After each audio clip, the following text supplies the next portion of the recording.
production studios for this edition of YBMcast Baseball Talk, powered by Game 7 Baseball, game7baseball.com. We're heading towards the off season. Looking forward to our winter workout tour with Game 7 Baseball. If you're interested, keep an eye. Follow them on Facebook. Follow them on Instagram. They keep updates. Of course, there will always be the discounts coming up. They always do some new stuff, some different things. We'll have Dave Pitting on the show coming up probably here in, hopefully maybe in October, but probably starting around November. And discussing some Game 7 baseball, what's coming up, keeping you up to date on the tournaments. And, Lauren, right? Roadshow. We're hoping to get that one done. So, anyway, game7baseball.com. Make sure you're aware of that. Keep everything going. Follow them on Facebook and Twitter. X and Instagram. At Game 7 Baseball. On Instagram, it's at Game 7 Tournaments. Today on the show, great guest. We had him last year. Appreciate Coach Scott Goodrich from St. Louis Community College coming on. Coach, how you doing, sir? Very well. Thank you for having me on, Brian. I really enjoyed it last year. I'm glad to be back. Absolutely. I think it's always an interesting conversation. We try to give as much perspective because, you know, there's so many options out there nowadays, Scott, where people can go to school, right? Yeah. That's got to be a difficult proposition for any coach, no matter where you're at, what you're doing in recruiting. Yeah, you know, it's obviously I have a little bit of bias toward the junior college level, but you know, it's all about finding what's the best fit for the student athlete, best fit for our program.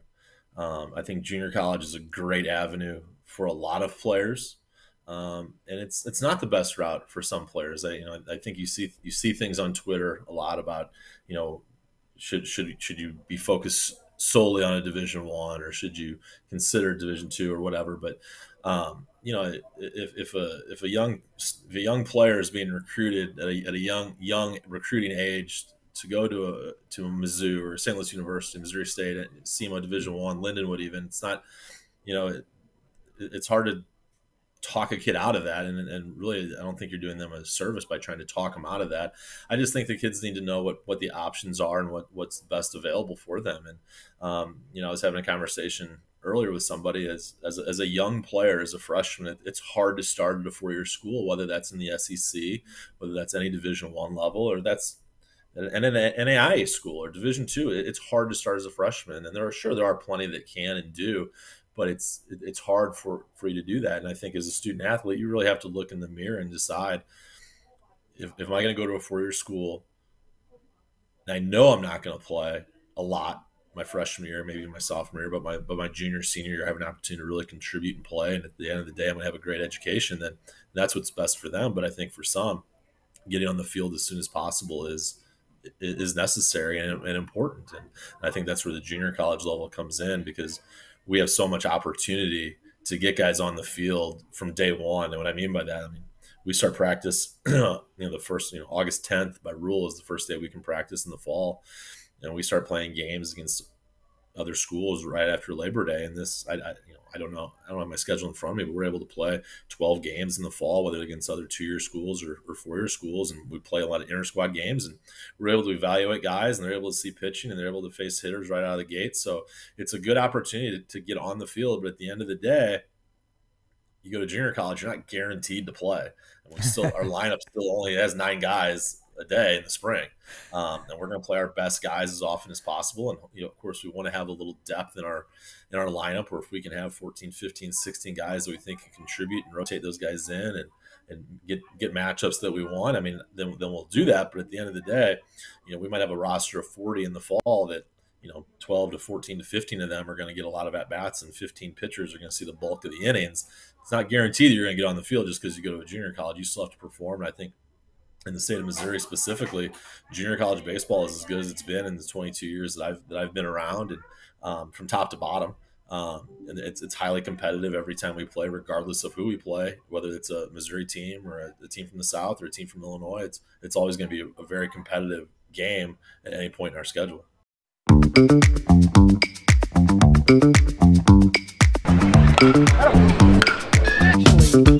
Oh, that's gone.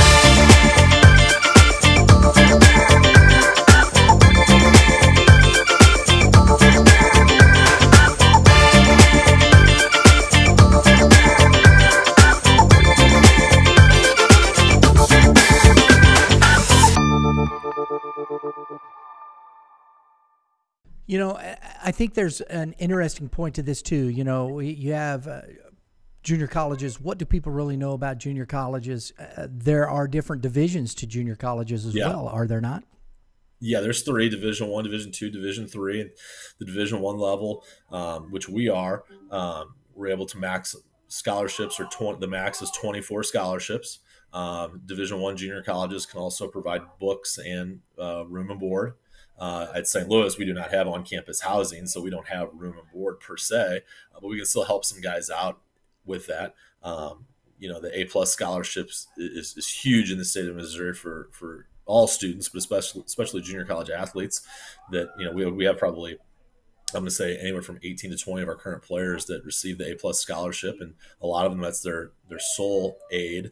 Some get a little bit on top of that, so they can really go to school for very little. At the Division II level, they're able to offer the 24 scholarships, but that's all they can offer is just tuition. And Division III, they're not able to offer any aid at all. So there's a lot of it, and you know, just, you know, the Division I, the NCAA Division I level, obviously there's a lot of really, really good teams. And the Division II level, there's a handful, you know, I shouldn't say a handful, there's a lot of really good teams at the Division II level that can probably compete with some Division I schools. And I'm sure at the top of the Division III level, there's schools that compete. And it's the same as junior college. Like, you're going to get some really, really good teams across the board, whether it's Division I, Division II, Division III, regardless of the scholarship situation. And some areas of the country are very much solely Division I or solely Division II, and that plays a lot into it as well. I think the state of Mississippi, for instance, like, there's 20 some odd junior college in Mississippi, but they're all Division II. So you know, everybody that's in Mississippi is going to Mississippi Junior College. They're kind of playing on the same level playing field, but the baseball is extremely high level, and a lot of good teams that come out of that area. I think it's an interesting subject here, especially in state with the Missouri A+ program. And, you know, I thought about this myself because my son, he went to an NAIA school. We did talk about, he could have taken advantage of the A+, gone to junior college, and then went. And I think, you know, at the time, my brain didn't click as well as, and I think that's I think a pretty good option personally. If you're considering college and you want to play baseball in college, you're not quite sure of maybe your future beyond college. Everybody's got a chance. You know, you get there, you never know what will happen. You might grow this, that, whatever the case may be. But you still want to continue your career. You want to get in and play college baseball. I think that with the junior college, especially with the A+ program, I think there's a lot of benefits to that, just to get, you know, if you're going and you're getting that paid for, your general studies, you may not even really know what you want to do or for a major in college yet, right? I think it's a great option in those respects. I tell people, and this isn't even really a baseball related topic, I think every student should do the A+ program in high school for a variety of reasons. And the example that I use with our players or any potential student athlete, do the A+, you know you're going to go to school for free, tuition-wise, for 2 years.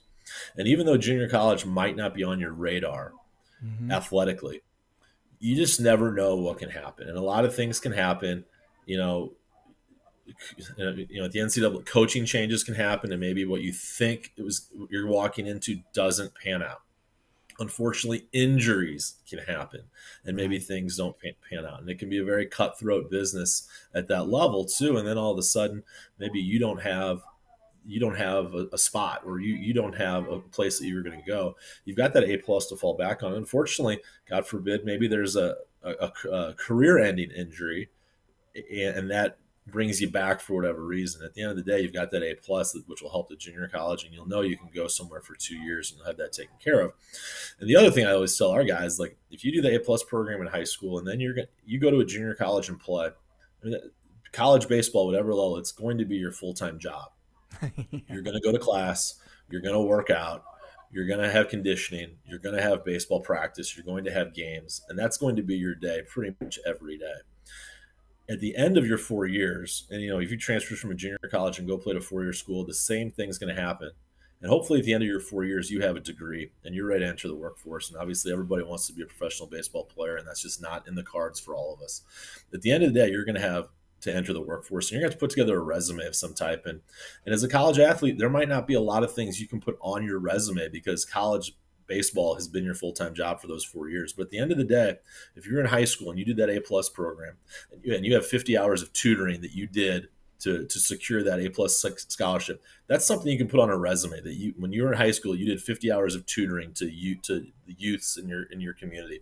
No one has to know that was part of the A plus scholarship. No one has to know the reason you did that. But at the end of the day, you can put you did 50 hours of tutoring. You got something on your resume that you can put on, because as a college athlete, you might not have a lot of opportunities for internships or jobs in the summer because you're playing. So I just can't recommend it enough for all students to do, regardless of their athletic plans or even regardless of their 4-year plans. And also in the state of Missouri, there's a lot of schools at 4-year schools that are honoring the A plus scholarship. They might not be given a lot, but they might, if you're in a 4-year school, they might recognize that you did the A plus in high school. They might take $1,000 off your tuition. And Brian, as a parent, I know as a parent, if a school's going to take $1,000 off the tuition, I'll take it. I don't care why. Like I'll take. You want to give me 1,000 here, 1,000 there? That's fine. I'll take it. So I just think it's a no lose situation to do. It could take care of your tuition for 2 years. And that does a lot for parents, and it does a lot for the baseball program as well as save money and not save money, but allocate that money to the people that really do need it for whatever reason. In that in the sense, and we're talking about recruiting and how parents approach that and whatnot, and we're going to be talking about that as much as we can through this off season, because I think these things are changing and whatnot, and giving parents, and that I think is the best thing, giving parents as much information as we can. Yep. You're in this position at a junior college level. And I know there are people that think the one thing that the NC2A commercial, there's one of the commercials that I think is about the best thing the NC2A does personally, as far as their governing body, is say whatever 90-some% of all student athletes will go on to do something different than the sport they competed in college athletics. That to me is where I think we have to maintain. There are very few elite athletes that will move on to the professional level in whatever sport. Baseball, football, basketball, swimming, track and field. Any of the soccer is now becoming, a player in the major league sports of the United States here. And I think soccer is another one of those that you can kind of pin into that thought process.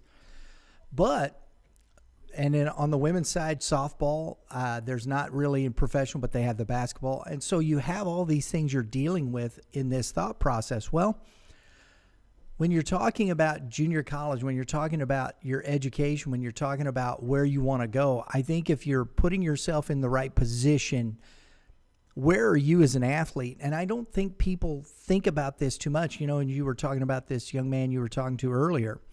Where is he as an athlete? You don't always know that you're going to play.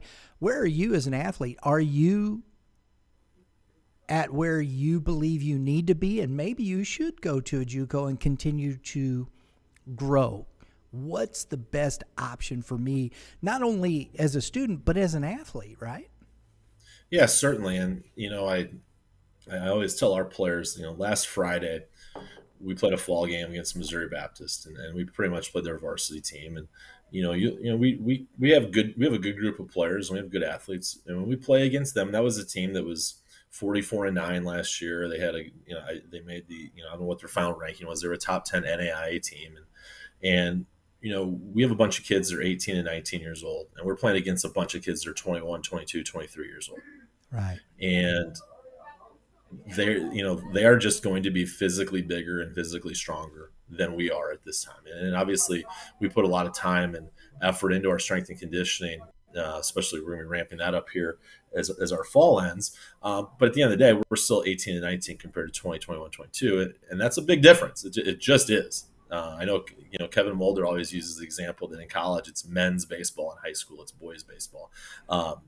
Because it's the simple fact, and we're going to go play at Missouri S&T this Saturday, and it's the same deal. Like, that's a very solid Division II program. I think we're going to see that hey, look at the difference between their group as a whole compared to our group as a whole, just in the physicality of it, and that's what happens. So that's a big part of it from the physical side. Where are you at physically? And you can be a very good player. You can be a very good undersized player that just hasn't fully developed yet. And I think part of that will help you get on the field at junior college level a little bit quicker, because we do put a lot of time and effort into it. But I think we're much more on playing on the same level playing field at the same age than we are than 4-year schools are dealing with just older players and more physically mature players, and that's a big part of it. And that at the end of the day, that does play a big part of, as a 17, 18-year-old student athlete getting ready to go to college. That's a big part of where you fit in. And obviously a lot of 4-year schools and a lot of obviously Major League Baseball teams, they're looking at how you project and where you're going to be in 2 or 3 years, and what you're doing well right now, where can they get you in a year based on your natural physical growth, as well as the strength and conditioning program, very baseball specific. But that's going to be a big part of it, is the physical aspect of where are you at. And not even to mention the mental aspect of where are you going to be playing baseball the last 10 years of your life, where you're playing all the time. Every weekend you're playing 3 or 4 games, you're pitching a game or two, during the week and on the weekend.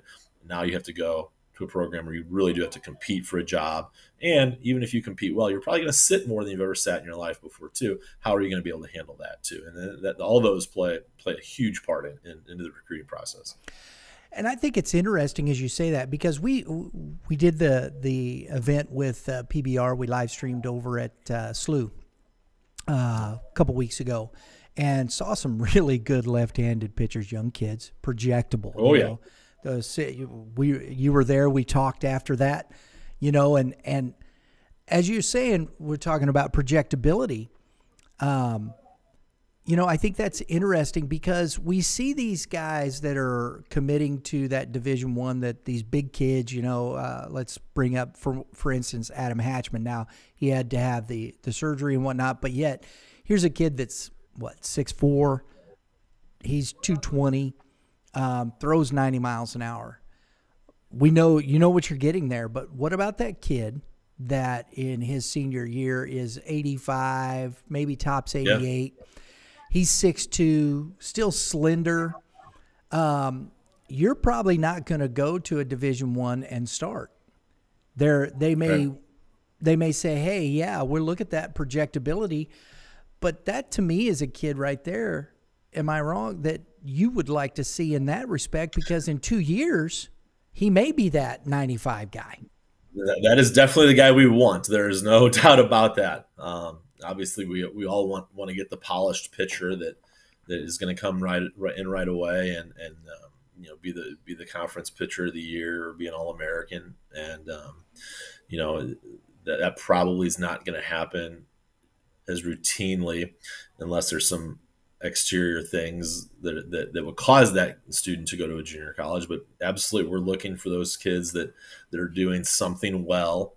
I think part of where we're at right now in baseball is every pitcher wants to throw 90, 93, and they're all striving to that, which is great, but they also can't lose sight of the fact of what their current strengths are and what they do well. And if you're a kid that is throwing 82, 83, 85 miles an hour, you're getting hitters out because you throw a great changeup, because you work fast, because you throw strikes, because you have good defense.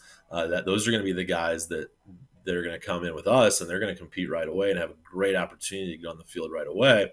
And then our philosophy is going to be, okay, now we're going to get you in a throwing program. Now we're going to get you on a strength and conditioning program. Now we're going to be able to look at some things that you're doing that maybe we can improve upon. And again, just through maturity, just through Mother Nature, that 85 is going to hopefully turn into 87, 88 by the spring. And then, your summer load will be maintained and be focused on, and we're going to pay attention to what you're doing there, that you're not overthrowing and you're not taking a step backwards. That when you come back in the fall of your sophomore year, now it's time that you can really just flourish and you can really get some eyeballs on you, and you're going to have a lot of options moving on to a four-year school. Absolutely. I think these are so. And you're going to have your education for 2 years taken care of, and hopefully you'll be able to go to that four-year school with very little debt, and you'll be able to get out with a degree, and you'll be able to move forward with that in professional baseball or in the workforce. I think there's a big key in my estimation. I think this is a very, very viable option, just especially in-state kids with the A+. Yeah. You shouldn't overlook it, because regardless, and this is the other thing, with this, Coach, understand that if you move on to a 4-year after 2 years, whatever, a scholarship there's no full rides. There is no such thing in that respect. Maybe, I don't know, but I've never seen it.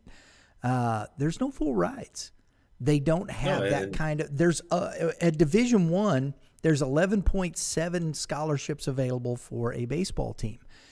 That's it. You have that much money, and you're splitting that up between how many dudes, right? Yeah, 35. Yeah.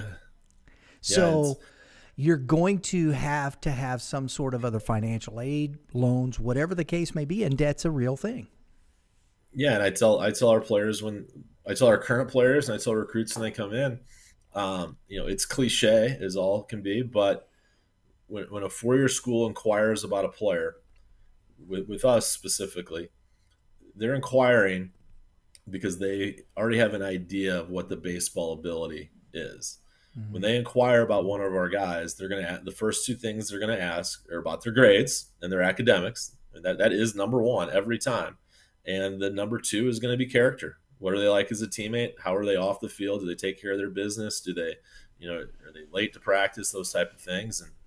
And I tell our current group every year, it's like, if you want to be recruited to a four-year school, and again, everyone's goal should be to play at the highest level, whether that's professional, whether that's Division I. That should be your goal. Don't waste any energy not putting the time in to do that. But at the end of the day, whether you go to a Division I school or Division II school or NAIA school, Division III, if a school is interested in a junior college player, they're interested for a reason, because they've been through it for 2 years. They know what the expectations are going to be. They know what the time management is going to look like. They know what the expectation is going to be, whether that's working on the field, whether that's going to tutoring hours, whether that's getting on the bus at 6 a.m. and riding 3 hours, playing 2 games, and getting back on the bus and getting to class at 8 a.m. the next morning. That's the kind of guys that a four-year school are going to want to recruit from junior college, guys that have been through it and they're low maintenance. They can get them into their baseball program. They can get them on the field, and they don't have to worry about whether they're going to go to class. They don't have to worry about whether they're going to take care of their off-the-field issues, off-the-field requirements, and that those are going to be the highly recruitable guys. Good character, good grades. Let's talk a little bit about, I like doing this. Your squad last year coming up. Who are the teams? What are the other JUCOs you play? Are you in what conference are you in? Who's all part of that? Well, that's a convoluted answer from me. So in the state of Missouri, there are 8 Division I junior colleges, and there are also 3 Division II junior colleges. I hope I'm not wrong when I say that, because there could be 4. It's East Central, Moberly, North Central. I think those are the 3, but not all 8 Division I schools in the conference. But some of the Division II schools are in the conference. So when we play our conference, it's important, but we also play games against teams that are in our region that are just as important. For instance, Crowder and Neosho, they're in our region, not in our conference. Metropolitan and Kansas City in our region, not in our conference. State Fair in our region, not in our conference. Okay. So those schools, those 7 Division I series that we play, those are the ones that set us up for the postseason. So those would be the teams that we compete against in May.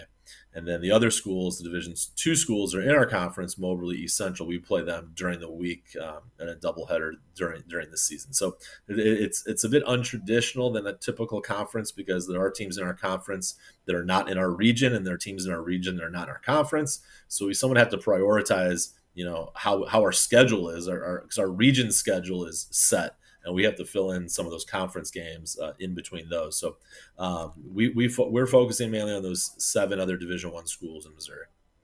Wow, that's interesting. It's almost it's similar in certain respects to how Missouri high school baseball is. Yeah. You got to also set yourself up for the district. You want to win your conference, but at the end of the day, you want to get a good seed in the district, and that might not be teams in your conference. That's interesting. I never knew that about junior college. It's a little convoluted.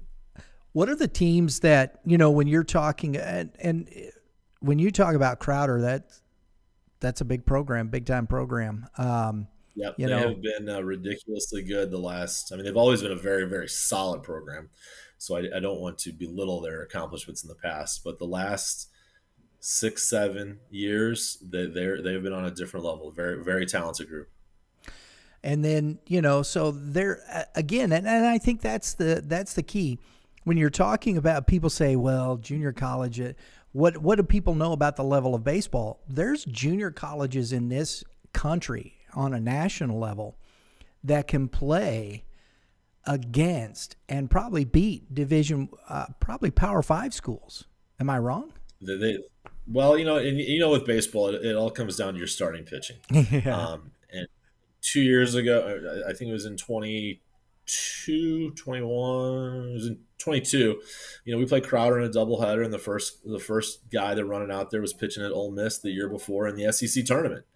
And game 2, their starter threw 100, and he was the 42nd overall pick in the draft by the Brewers in 2021 or in 22, I should say. I mean, that's a tough doubleheader when you're facing those 2 quality arms, and and not to and you always want to say get in their bullpen. They keep running out guys who are 92, 93. So what they had that year was just something really special, and it took them all the way to the national tournament. And they were obviously they were an extremely talented team. Not just pitching, but across the board, they're very talented. And that is somewhat of an outlier. I mean, we don't run into 100 all the time, but we ran into it that year. And it was a deep pitching staff, and you're getting a lot of guys with the transfer portal that are coming back, and guys that are pitching at 4-year schools, whether that's at the Division I, Division II level, that they're moving on after 1 year, and a lot of them are going to other 4-year schools, but a lot of them are coming back to junior college, and that's always happened at junior college. We've always had bounce backs that we've gotten and bounce backs that we've played against. But I think in today's landscape, you're going to run into that a little bit more often. And that is, the next point. NIL money is becoming, and we're hoping to get some opportunities to discuss that at some different levels. I don't know that much about it yet myself. We're looking at different things. I don't know how much information is really out there about it. Personally, I've looked at a little bit, but we're hoping to get some conversations on the show here not too much longer that will talk a little bit more about that. But I'd be real interested in hearing that conversation, to be real honest. Yeah, I'm very intrigued by how that works. And that's it. It just kind of sits out there, and it's like, what is it? What do we do? Where is it? And I think it's been it's interesting, because you do get the bounce backs, you do get kids, and the thing with the transfer portal, how has that affected what you guys do and how you're able to recruit, the NIL money? Are all these things now changing the landscape of the junior college recruiting Not sure how much process? they're changing it. Not sure how much they're changing it, but they're definitely adding a layer to it. And I think it starts at the 4-year schools. I think it starts, how is a school, let's just say an SEC school, how are they prioritizing their recruiting?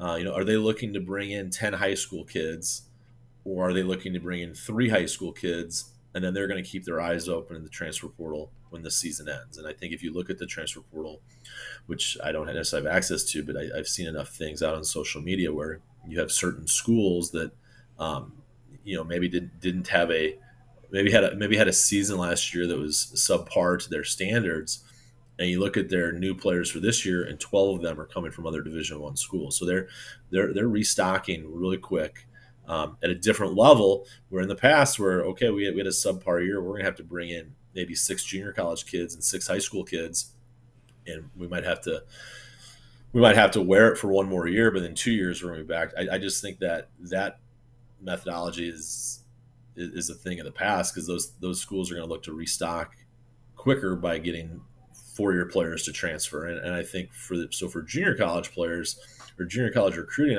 I do think that there's still a lot of junior college recruiting from our level to guys moving to those 4-year schools, because I still think 4-year schools have their eyes open on the junior college player. But I think for junior college recruiting a little bit, it's opened up more opportunities for us to maybe recruit a player that maybe wasn't a junior college player previously. And I think there's a trickle-down effect too. I do think that and this is just sheer being me speculating here, but I feel like Division II schools in our area, and I say our area in the state of Missouri, they are getting a level of player out of high school that maybe they weren't getting a couple of years ago either. And I go back 10, 12, 15 years. I think a lot of schools, Division II level, were getting a lot of junior college players, which they still are, but now they're getting a quality player out of high school that is very solid, and it's raising their level of competition as well. I think that, like a school like Maryville last year, like they were very, very talented, and I think they're getting a really, really high level player, high school player to come there. That again, maybe they're not going to play as freshmen, but maybe they will. Maybe as sophomores, then they're really going to get into it, and they're able to build their program through that way. Where maybe a couple of years ago they may have leaned more on the junior college route than getting those high school kids. Because I think that, and again, this is just me speculating, I feel like there's still a lot of high school players that maybe were going Division I schools. Maybe they're not going. Maybe not as many of those high school players are going to that level, because those 4-year schools are looking more at the transfer portal than bringing in as many high school players as they did. It's just moving it down a level. I think that's a great point. And I think that can be the case, because as a let's even look, we forget, because Mizzou, when they joined the SEC, that changed the landscape in Missouri a little bit, and everybody looking at the SEC because Sure. But the Big 12 is still sitting there, and the Big 12 it'll be interesting to see how that works with the Big 12, because the schools like Arizona State, Arizona are moving into the Big 12. Yeah. I really have a hard time keeping all of that straight. Right. I mean, yeah, exactly. And so you're having all this big change. Texas moving to the SEC. So the difference in the landscape and the shaping of that. And I think with the transfer portal, as you say, well, this kid puts in as a graduate transfer, has a year of eligibility left. He's transferring from Ole Miss to Arizona State or even Mizzou or something like that. That kills the spot for that high school player, and that's just the way it is. And I think that's going to continue to grow that thought process if this stays in this capacity. Now you have the change in the rule where you can't talk to the high school player until their junior year, August 1st. Yeah. So that's going to change that. So the transfer portal, I think, is just going to continue to grow that thought process along those lines. And I think you will see a difference in how the high school player is recruited. Yeah, and I think that just like anything else, I think as the years go on, it will evolve, or it'll shift a little bit. You'll have a school that, I'm sure there'll be a school that goes really, really transfer portal heavy one year, and it doesn't work for them, and so they may back off of that a little bit. So again, it might be a cyclical thing where maybe they ended up getting more JUCO players, or maybe we're gonna get the 12 best high school players that we can get, and then we're gonna develop them, and then by the time they're sophomores, they're gonna be ready to go. So I just think the process is just going to be ever changing.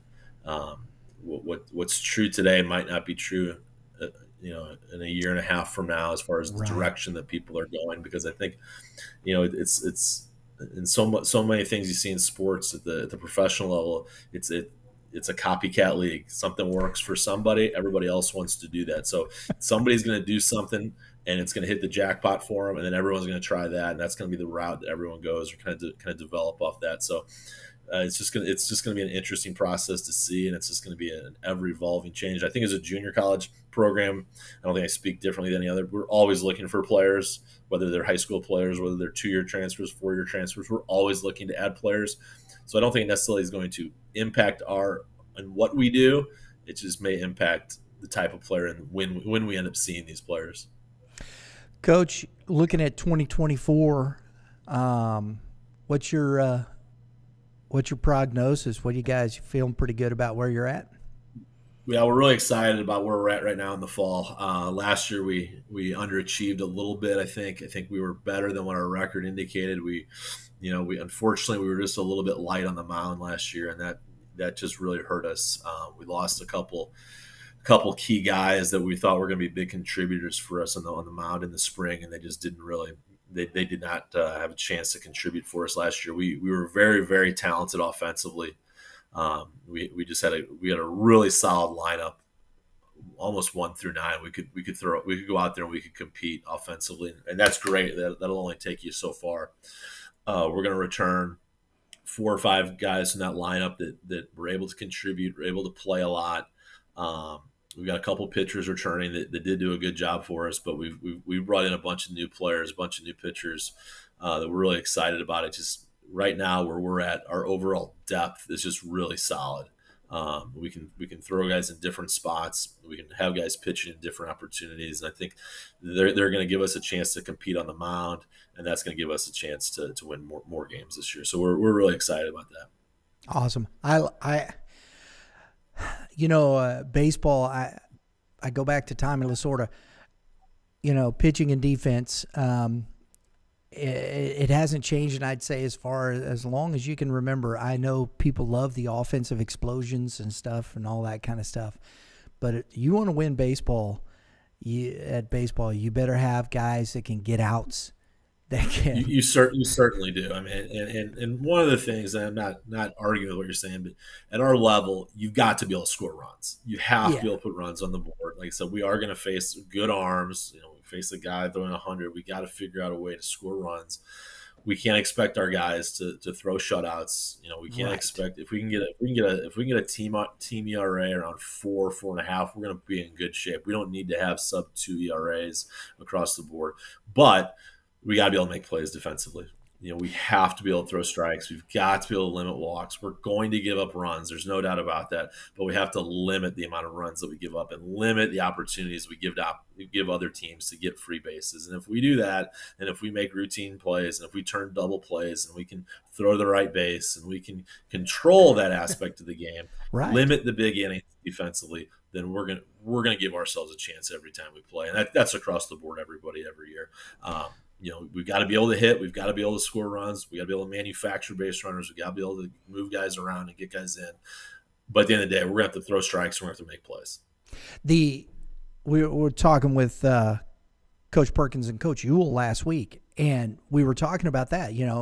He was talking about manufacturing runs, stealing bases, bunting, and it was like you're listening to a college coach who doesn't say, hit bombs. Bunting, putting pressure. I love the fact that he said putting pressure on the defense, because as you know, that's why I say pitching and defense. You can manufacture runs. You can create some opportunities that will put you in position to score runs.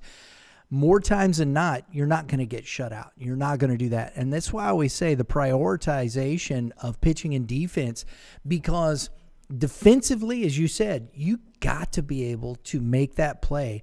How are guys mentally strong enough? If you got a guy on the mound throwing strikes, getting ground balls, make a play behind him. And if an offense can put pressure on these younger guys do they have the mental capacity to continue to be focused inning in and inning out to make those defensive plays, to keep the scores, keep those runs down, as you said, because guys are going to score. So you got to be able to limit damage and limit the opportunity of your opponent. That's just the case, right? And the number one topic, the number one priority that we talk about on the first day of practice, and I've mentioned it probably 100 times right this fall, is we have to minimize our strikeouts at the plate. We've got to be able to put the ball in play and make other teams get us out. And you know, we were fortunate enough to play at Busch Stadium 2 weeks ago in just a little exhibition game against East Central, and that's a great opportunity to do. And the field there is it is immaculate. We've played at Busch Stadium numerous times, but I have never seen that field look so good. That's gonna be the nicest field we play on all year. And we will play on some turf fields. Take a little bit of that part of the game out, but we're not playing on perfect fields 50 times a year. Nobody's coming out every third inning and dragging the dirt like they do at Busch Stadium for a Cardinal game. The field, there's going to be a lot of times we play. It's going to be cold as heck. So make that infielder make a throw. Make him, maybe he's been standing around a little, make him move and make a play, because it's going to be cold and it's going to be tough. There's so many times that we play in the spring where at our place or we're somewhere, they took the tarp off in the morning, they dumped it in right field, and right field is soaking wet. It might not be easy for that right fielder to move, or it might not be easy for the second baseman to go out and get a pop-up on a soaking wet field when it's 43 degrees. Make the other team work. So that is our number one priority. And I think if we do that, if we put pressure on teams, you're hard to play against. And that's a message I try to get to our guys. Be hard to play against. And we had that mentality a couple of years ago in 2020. And unfortunately, that was a year that got cut short really early. 2019, we were a really talented team, but we struck out a million times, and that really hurt us in some key situations. Our numbers were pretty good offensively. We had a lot of guys that hit a lot of home runs, and we had a lot of guys with high batting averages, but we struck out a ton. And those times you strike out with a runner on third base and less than 2 outs just kill you. Those times you strike out with a runner on second base and you can't get the guy over to third, they just kill you. And so that was a real focus of ours starting in 2020. And we were able to play 15 or 16 games that year. And early on the season, we had played a series and we won three of the four games. And afterwards, the coach came up to me and said, "Man, you guys are really hard to pitch against. You guys just do not give away at bats." And that was like our motto. That was something we were focused on doing. And it matters. It matters to other teams. It wears on other teams. It wears on pitching when you foul balls off or you continue to put balls in play. And you know how it goes. If a pitcher is doing a good job and all of a sudden a guy makes an error or two behind him, it gets him rattled, and now you've opened up things and you've changed the complexity of the game. You've changed the momentum of the game. So that is, there's so much into that. And then maybe we got a few guys that can put it out of the park. Yeah. And then maybe we got guys that'll drive it to the gaps and we'll have big innings. And that doesn't happen if you strike out a lot. That doesn't happen if you make it easy on the other team. And if we're playing a 7-inning game, which we play a lot in our region, and we strike out 12 times, well, that you only made the other team make 9 plays, and they're going to make 9 plays. I think my math's right there. I believe so. They only need to make 9 outs behind them. If you're going to let the pitcher take care of 12 of them, they only need to make 9.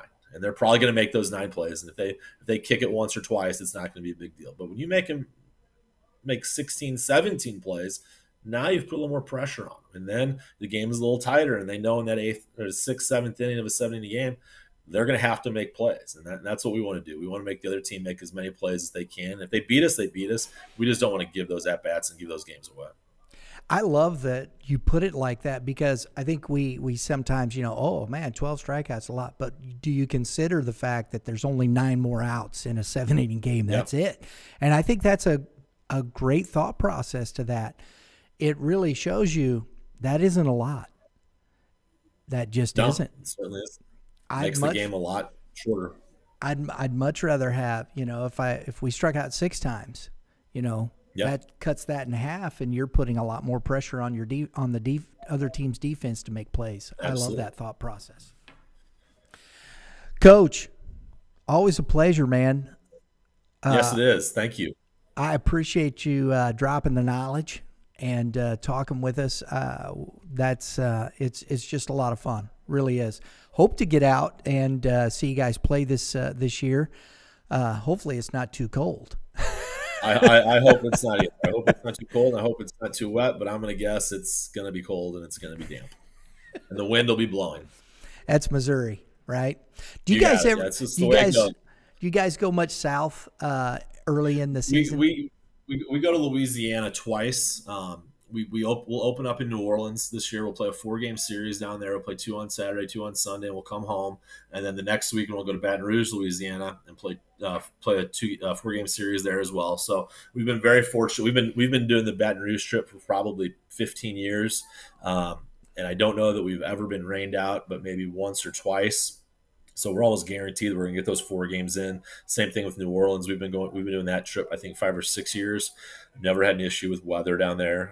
So we'll be able to get those 8 games in by the 17th, 18th of February, and then we'll come back and we'll try to battle the conditions here. And the last week of February, we're scheduled to play a 4-game series at home, and the first weekend of March, we're scheduled to play a 4-game series in the area. And that'll be weather related. Some years it'll be great, and some years it won't be. Yeah, buddy. I remember early in the year, my son played up at Hannibal LaGrange University, and snow's on the ground everywhere up there. So they traveled down playing Lindenwood Belleville over there, and we're over in O'Fallon on a turf field, and they're having to shovel the snow off just to play. Yeah, Sure. Yeah, we had a series last year, and it was that last weekend in February, I think, maybe the first weekend in March, and it had snowed pretty good on Monday or Tuesday, but it was 30 degrees on Tuesday, but by Wednesday afternoon it was 55, and the snow just gradually melted away, and the coach was coming in like, well, are we gonna be able to get this in? I'm like, I just don't know. Like I can't predict how this is gonna look, because it is gonna melt, but it's gonna be wet. And we were able to get 3 of the 4 games in. We just delayed the start. Instead of playing a doubleheader, we played 1 just to make sure we could get the field ready. But yeah, that's part of it in this area. With there's not too many turf fields at the junior college level in Missouri, so we're fighting it pretty much every weekend on what Mother Nature has for us. Appreciate it, Scott. Always great, folks. Coach Scott Goodrich, St. Louis Community College. If you're interested in understanding what that's about, I suggest give them a call, talk to them. They'd be happy to do that, and let you know what the scene is like if you're interested in going that route. Appreciate the time, everybody. Thanks for tuning in. If you like what we're doing, please hit the subscribe button. It's right there, right below. Next to it is that dinger, because Coach, it is nice when you get those dingers, isn't it? A couple dingers here now and then are pretty good. So that will get you all your notifications for upcoming episodes of YBMcast Baseball Talk, and we do appreciate it. Until next time, everybody, have a great day in the Lord. All you pitchers, keep throwing strikes. And hitters, Coach, you got some advice for hitters? Well, I think the best advice is hit them where they ain't. There it is, right there, from the man himself. We'll see y'all next time.